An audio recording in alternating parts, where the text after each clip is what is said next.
You guys, this is exactly what I'm doing for my life. Hey guys, it's Wahima, but just call me Wah. Melanated! Welcome to the very first inaugural episode of 90 Day Fiancé the Other Way, where the Americans go and live in the foreign country, and this is what I've been waiting for. This is giving me Love After Lockup Season 1 tease, Love After Lockup Season 2 tease. I am ready, Sharp Entertainment. Thank you so much. I'm happy to be here on the ground floor with this series because I wasn't on the ground floor with 90 Day Fiancé and I caught it when it was still good and now it's a dumpster fire. Don't forget to check out the merch that I have down below. What's on my lips is Matte Glam by Milani. I've had it for a very long time, so I don't know if Walgreens still has it, but if they do, that's what's on my lips. So let's start out with our first couple. Let's start out with Evelyn and Corey.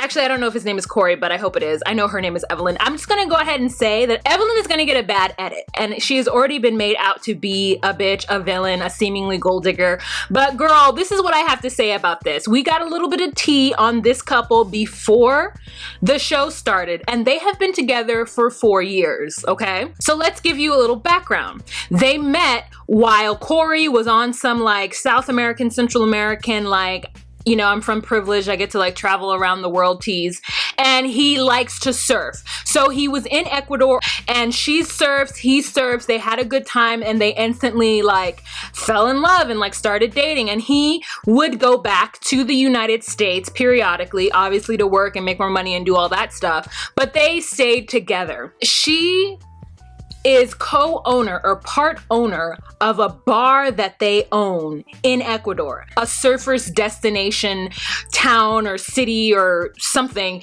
in Ecuador that she and him run. She mainly runs it because she's the one who lives in Ecuador and he's the financier from the US, but they have this joint venture together. The storyline makes it seem like he has spent just $40K on her willy-nilly, but I think that the $40K is the investment in this business that they both own together.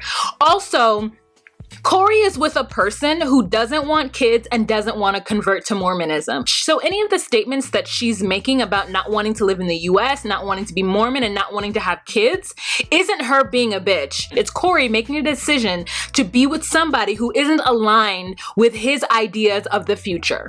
So there is my opinion on that.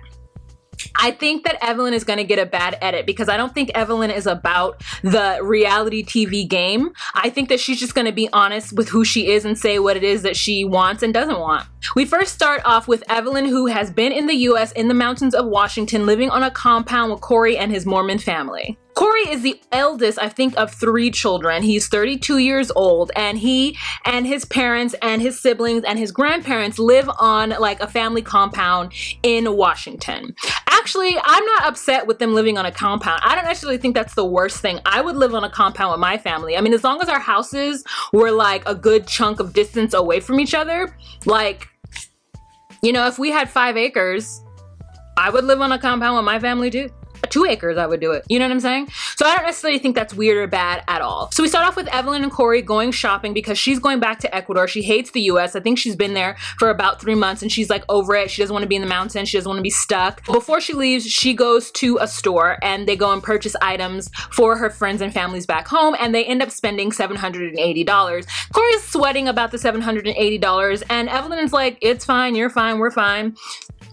To be fair, I got everything on clearance, so you know, I did my due diligence. And he's like, yeah, I know, I'm just worried about money. So Corey's through line throughout this entire episode is how much he's worried about money and how much he's worried about all the money he spent on her. Now, I don't know if this is Sharp Entertainment telling him to go with that angle because it's obviously going to make her look bad and make her look like a gold digger, but I feel like Evelyn isn't wanting for anything. Like, Evelyn is willing to go back to Ecuador without Corey. It seems like she doesn't love him as much as he loves her. That's what the edit feels like, right? That's why I say it feels like she's setting up to be the fall guy, but they've been together for 4 years and they own a business together. So it feels like something isn't quite right. They get back to his place. She's going through her things. I feel like $780 is a lot of money, but they weren't in Walmart. They were in like a boutique store. And I think it's because Sharp Entertainment can't film in Walmart or Target or whatever. Or maybe, I don't know, maybe they don't have that where they are, but that's how much money got spent and he forked over that cash. He saw her picking up all this shit, you know? And it's expected, as we've seen with Pedro and Chantel, as we've seen with a lot of these foreigners who come to the US, when they go back to their countries, it is expected that they bring items. And so I, for one, am just kind of like, this is what it is. And I'm not going to judge the foreigner for buying items for their family member. So what that it was $780? Obviously Corey has it, or else she would have only spent $200. You know what I'm saying? We also have the scene where he's talking about having to sell his Mercedes, and he puts like a for sale sign on it. Meanwhile, he's on the compound, and I'm like, you need to take that down to the city and get a sale. And he's trying to sell it for an amount that I'm like, who would pay that much? But I guess it is a Benz, but still, it's an old Benz. You don't buy luxury cars, girl. You lease them so that you can get the new re-up every year. Duh. Anyway, so he's crying about having to sell his car, and the next scene with them is his mother is making tacos, and they go to the main house, the big house, to have tacos with his family, and they're sitting around, and Corey says in his voiceover that Evelyn has been really kind of standoffish with his family, and she's leaving in 2 days, so this is their opportunity to break the news to the family that she's leaving. So they prayed over the meal to their Heavenly Father, and sat down, and then they start to talk about kids, they start to talk about Mormonism, and they start to talk about living in the US versus Ecuador. And Evelyn is not down with any of it. Evelyn is like, no kids, not gonna be Mormon, and not staying in the US. They edit it to where it looks like the family is kind of alarmed, but I'm pretty sure that they've had this conversation before, at least Corey. And then they started talking about her having kids, and she said, well, in my culture, the men go out and work, and the women aren't expected to work. And they said, well, then aren't usually the women expected to have kids? And she's like, yeah, but not me. And then the mother's like, well, I want grandchildren. And she's like, oh, you have, you know, Katie over here, she can have some kids. And it's just kind of like this funny moment, but it was meant to make us feel some kind of way about Evelyn, which I found to be quite annoying. So then the next scene we have with them is that they're on their way to the airport, and Evelyn is like, you're gonna send me home without money? And he's like, of course not. So he pulls over and he gets $500, gives it to her. It looks weird because she's like counting the money, and I'm just like, girl, that makes you look crazy. And they get to the airport, and Corey's damn near crying, and Evelyn cannot wait to get on that plane. Like, he's just like watching her walk off into the distance, and she's like got her backpack on, she is ready to go. You know what I mean? Like, she's ready to be with her friends and family. So bad. It really plays this thing of like, Corey doesn't want to leave the US, and he's gonna have to like tell his family, and they're gonna be so disappointed and heartbroken, but he's going to Ecuador for love. Meanwhile, Evelyn is like, I don't care if he comes or not, but if he wants this relationship to work, he better come to Ecuador, because I'm surely not coming to the US. I don't need him and the US and his money. Like, that's the kind of vibe edit that we're getting, and I just don't like that because I think it's not fair. But anyways, that was their edit, and that's Corey and Evelyn. Let's move on to the next couple. So let's go with Jenny and Sumit.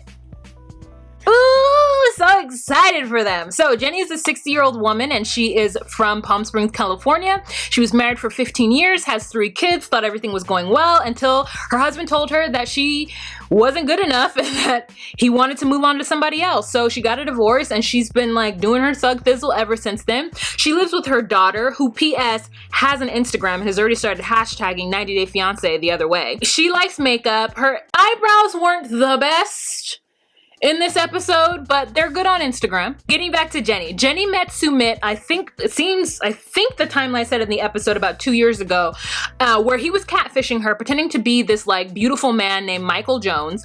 And finally, a couple months into him catfishing her, he started to grow feelings for her, and so he came clean and told her who he was and what he looked like. And she was like, oh, you're so adorable. Like, you know, she thought he was handsome. And so they continued talking.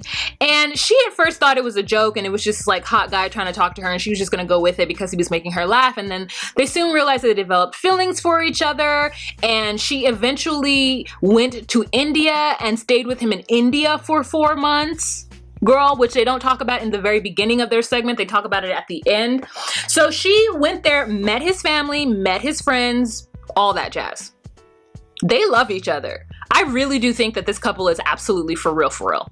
The problem with Sumit that bothers me is that the main reason that he went after Jenny is because he likes white women. There is something that breaks my heart a little bit when men of color idolize and talk about white women that like they are the ultimate thing. For whatever reason, there are some men of color who feel like if they can get a white woman, that they've made it. It's kind of like this O.J. Simpson thing. But I do think that he is also in love with Jenny as a person. I mean, the fact is that Jenny is 30 years older than him. She goes against everything that he was ever taught about a partner from his culture. So Jenny has decided that she is going to sell everything that she owns in the US and gone ahead and move to India. So she goes to a financial advisor, and she is talking to this financial advisor who, in my opinion, knows absolutely nothing. Jenny has $6K in savings, which for her to be 60 years old is not a lot of money at all. She should at least have $30K. At least. At the very least, at 60. So she doesn't have it. We don't know what happened in her life. We don't know about her finances, but she doesn't have that. But the lawyer says that she could only last like 6 months in India with 6K. And I don't believe that. I don't believe that he has any idea about cost of living in India or what it would be like. So it just felt like he was full of it, and that he was just on this show to be like a financial advisor that she went and spoke to. And he was also saying that she wouldn't be able to get her social security checks, and I don't understand why. I don't understand. To me, it didn't seem like she was saying that she was going to give up her US citizenship in order to be in India. Like, she might have to do a thing where she stays in India 4 months at a time and then comes back to the US and then goes back, and in order to continue to get her checks. But I would do whatever I needed to do to get my social security checks, girl, because I put my time and my life in on that social security. So I want my checks. I mean, I know my generation won't get it, but like still, if I were her, I would make it work.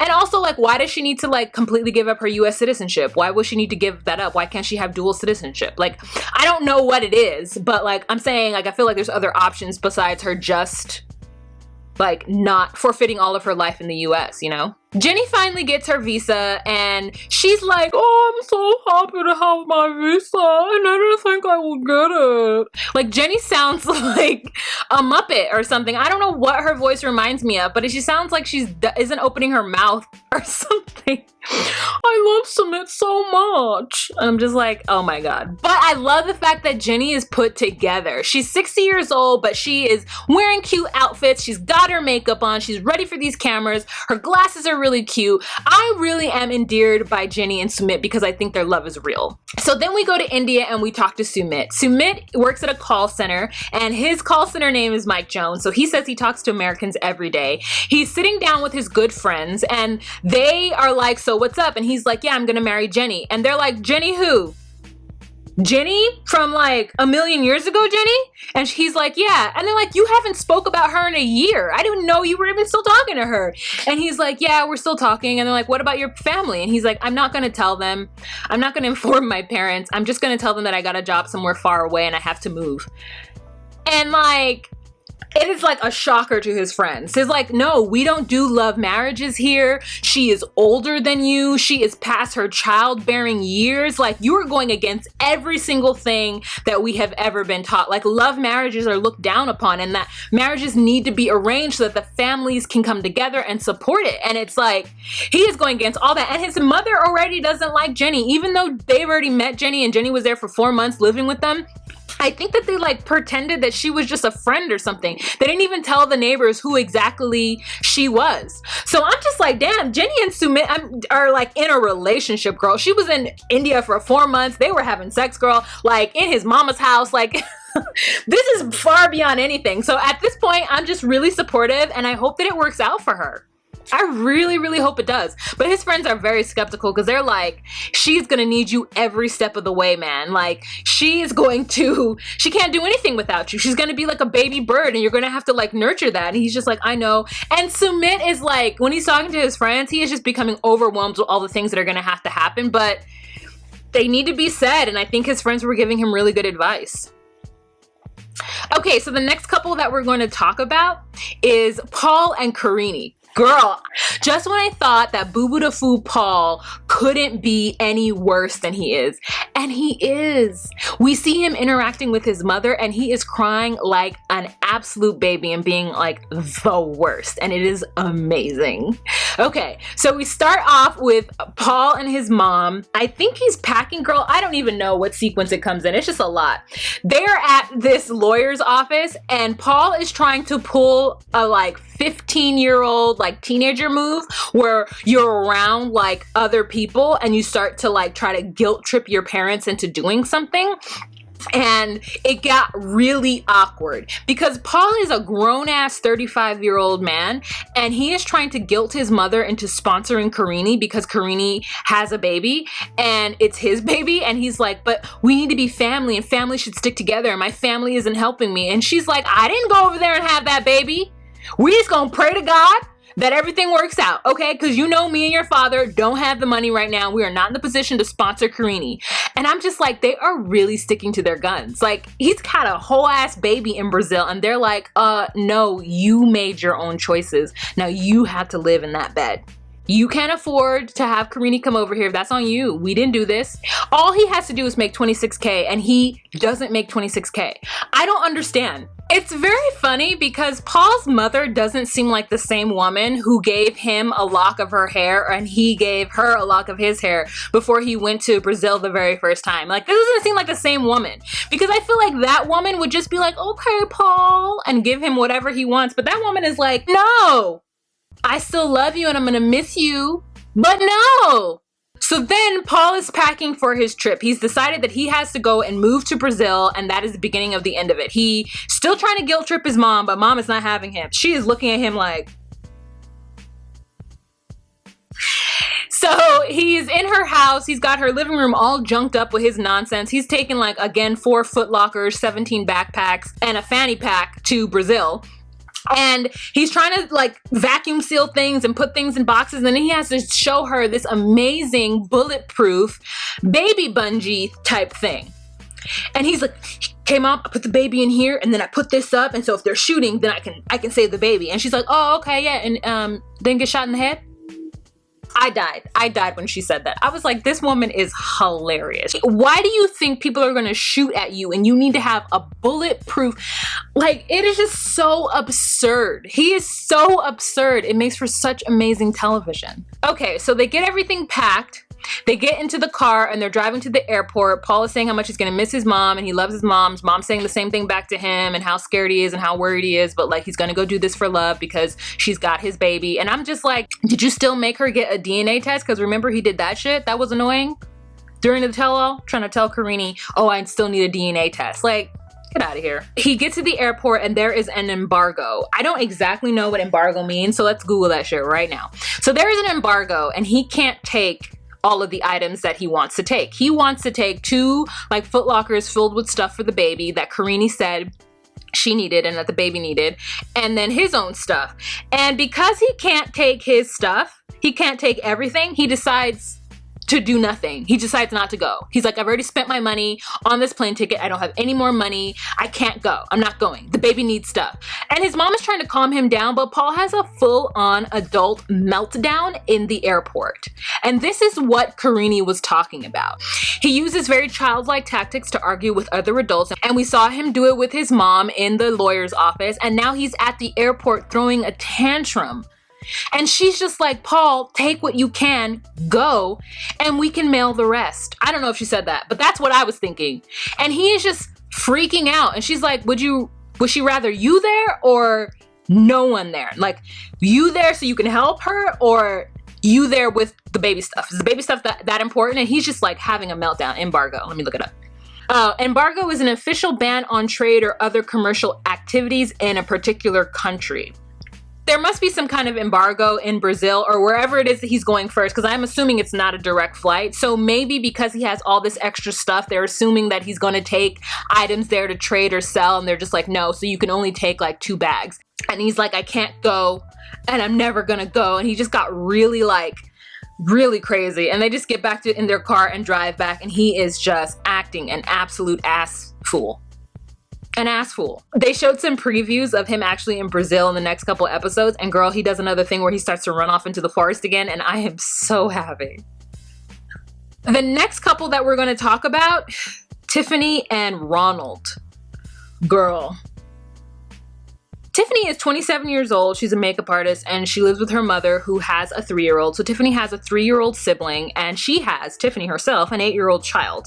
So her 8-year-old child has an aunt who is 5 years younger than him.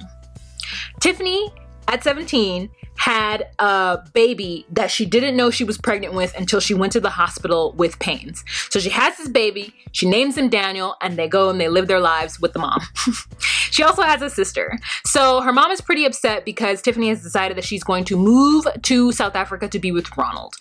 Tiffany met Ronald when she went on vacation with her friend to South Africa, and they immediately just clicked and got along so well together. She says that it's really important for Ronald to meet Daniel and that they get along, and she is going to go to South Africa to marry Ronald because Ronald can't move here because of his record. He is a gambler, he's stolen things, he's gotten speeding tickets, so they don't even think it's worth the money to put up to see if he can actually get to the US on a K1 visa, so she's gonna go there. I don't know if he can't travel at all because it would seem like okay for him to just visit at least, right? But he hasn't. Mom is really, really worried because she's just like, you are leaving us. Like, you're my daughter, we have our family here, and you're leaving. And she can't even go to the wedding that's going to happen in South Africa because she has her own 3-year-old to take care of and her mother to take care of. It turns out that there is a huge secret that Tiffany is keeping from her mother. She has not told her mother that Ronald has a gambling addiction. And that's a huge problem, especially when you're trying to start a family with someone. You can't start a family with somebody and a life with somebody who doesn't know how to manage money. We don't live off of like nuts and berries and like hunter-gatherer era. Like, you need actual money. And if you're living with somebody who you can't trust with your money or his money or your items in your house, like, you can't be with that person. We get to Ronald, who is doing his interview with the crew, and it's over Skype, and he's like bouncing and talking about, hey, my name is Ronald, I used to have a gambling addiction, and this is this and this, and he's just like really hype. And I thought he was on some kind of drug because when he's talking about all the crimes that he committed and how he stole from his mother and pawned all her items when she went on vacation and she came home and she had no furniture, like, he's just like smiling about it, and it was just so awkward. Tiffany seems like a put together, good looking girl. I love Tiffany. It turns out that he was 2 years clean. He had his interview. A month after that, he relapsed and checked himself back into a rehab and has been in the rehab for 6 months, where we pick up with him and Tiffany. And in his rehab, it's all about Jesus. It's very religious, and it's just a bunch of men huddled together talking about, like, I guess whatever it is that they have done to the loved ones and people around them. And he's like, Jesus says all you have to do is call out his name and blah blah blah. And I'm gonna get that accent down. I'm just gonna be real with you. This seems like a fucking mayday situation, and Tiffany seems like an idiot for doing this. Like, I don't see any redeeming qualities about him as a partner. He might be a great person, but he seems like very selfish and not going to be good for her or her son. So she finally has to tell her mother that that's what's going on. She does. Her mother is upset, obviously, and still doesn't want her to go. But Tiffany's like, you know what? He's somebody who I fell in love with. I found out that he had this problem. And when you fall in love with somebody, you don't just abandon them. And I'm just like, you're right. You're absolutely right. But you don't have to move your whole life over there and your kid over there. You're at his mercy if you are in South Africa. It'd be one thing if you guys lived in the same place and he had a gambling addiction, but you were able to separate that from your child's well-being and your personal well-being. I don't know how you're going to do that when you're solely dependent upon him until you can get your citizenship and you can start working in South Africa. I don't even know what you're going to do in South Africa. She's a makeup artist. Like, what is she going to do? Is there a huge makeup industry in South Africa? There might be, but I don't know where he lives in reference to that. Like, we don't know anything about their circumstances. So we're going to find that out in the next episode, and I guess along this season. And I'm excited to find out about it, but also like scared. All right, you guys, so that is it for the couples that we had in this episode. We still have to meet Aladdin, and we still have to meet one other couple. I'm really excited for Aladdin and Laura, I think her name is. Like, the Qatari guy. Ooh, girl, I'm really excited for that. And and then there's like Dion and like Jihoon. I'm not sure how to pronounce either of their names, but he's from Korea and she is American, and they met one time and had a baby, and now they're in love, and she has to move to South Korea, I guess. We'll meet them in next episode, but this looks like it's going to be a very good season, and I'm excited to take you guys along with me, and I hope you guys will watch the show. It comes on Mondays at 9 p.m. on TLC. All right, you guys, so leave your comments down below. Let's have a kiki and a conversation in the comment section. Let me know what you thought of this episode. Are you as excited as I am? Yes! Don't forget to follow me on Instagram, because I'm going to be uploading things and talking about the show throughout the season, probably as I watch it on Instagram. So if you want to get my like hot buttoned takes and thoughts about the episodes, just go ahead and follow me there. All right, you guys, remember to be you, be true, and find your place. Bye. I love Sumit so much. I can't imagine not being with Sumit. Everyone deserves the right to be happy. So I'm gonna move to India.